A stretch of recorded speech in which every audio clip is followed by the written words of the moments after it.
My dad died and I sucked. This might be a bit long. My dad was technically terrible. He was a drug addict, alcoholic, and he did a lot of odd jobs. He never kept a real job. Before I was born he married someone and had twins.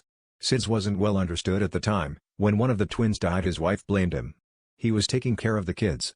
Before that he had an excellent career and great life. They divorced, he lost his job, and then he had me. He had given his daughters up for adoption to his ex-wife's new husband. Because of that he was determined to be part of my life. I only saw him for maybe 1 week out of a month. As a kid I had no idea he had so many issues. I just loved my dad and he gave me more attention than any other adult in my life. He was so diligent about educating me and entertaining me. He died a few years ago. He got throat cancer from smoking, had radiation, suddenly he developed dementia.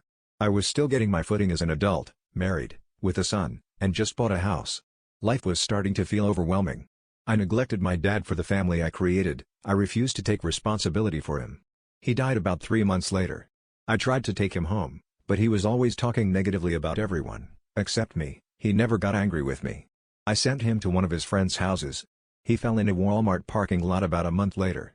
He was supposed to stay in the car, but forgot what was going on, got out of the car, fell and cracked his head. 3 days later he was dead. He was 2 weeks from getting accepted into assisted living, and if he had stayed at my house this wouldn't have happened. It's been over 3 years and I can't stop feeling a sense of loss and guilt. TLDR. My dad was great to me, but flawed. When he needed me I neglected him and he died. I tried, and everyone tries to convince me it's not my fault. I can't shake the guilt and the sense of loss.